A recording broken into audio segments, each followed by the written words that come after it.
Alwar seat का इतिहास वैसे तो कांग्रेस के साथ है और कांग्रेस की सीट के तौर पर देखी भी जाती है, लेकिन इस सीट पर कैसे समीकरण बदल रही है। कहा जा सकता है कि यहां के चुनाव की बयार हवा के उल्टे भी चल सकती है, सत्ता के विपरीत भी जा सकती है और एक ही नेता के प्रति नजरिया भी तेजी से बदल सकता है। लेकिन इसके पीछे की वजह क्या है? क्या सांसद यहां काम नहीं करा पाए, वादे पूरे नहीं हुए, या फिर वजह कुछ और रही? इस भी सवाल यह भी कि इस सीट पर कांग्रेस और बीजेपी की तरफ से कौन कौन दावेदार है। ये रिपोर्ट।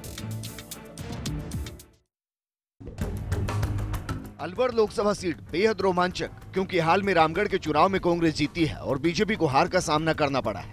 लेकिन वर्तमान सांसद और लोकसभा के उपचुनाव में जीतने वाले डॉक्टर करण सिंह विधानसभा के चुनाव में हार गए।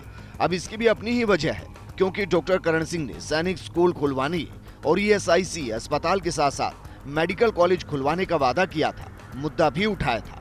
लेकिन सांसद बनने के बाद वो बहुत ज्यादा काम नहीं कर पाए और शायद यही वजह कि उनको विधानसभा में करारी हार मिली।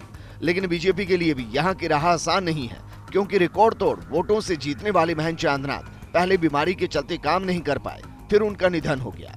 ऐसे में सवाल खड़े होते हैं कि इस बार के चुनाव में कौन किस पर दाव खेलता है, क्योंकि दोनों ही पार्टियों ने मिशन 25 पूरा करने की ठान ली है।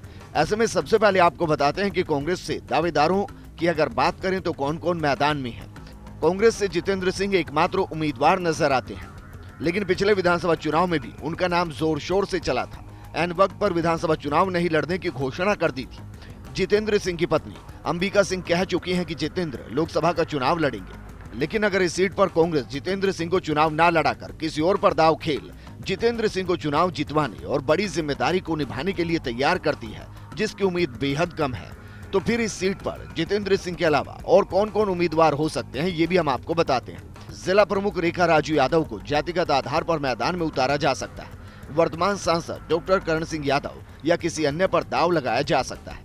इस सीट पर जितेंद्र सिंह के अलावा कोई बड़ा नेता कांग्रेस के लिए नजर नहीं आता, क्योंकि डॉक्टर करण सिंह उपचुनाव के दौरान ही दोबारा चुनाव न लड़ने की बात कह चुके हैं और वैसे भी उनकी उम्र को देखते हुए कांग्रेस मुश्किल ही उनको दोबारा चुनावी मैदान में उतारने की सोच सकती है। लेकिन बीजेपी की रणनीति यहाँ क्या रहने वाली है, क्योंकि पहले वो उपचुनाव हारी, फिर प्रदेश में सरकार हारी और उसके बाद रामगढ़ का चुनाव हार गई। ऐसे में बीजेपी किसको मैदान में उतार सकती है, ये भी देखिए।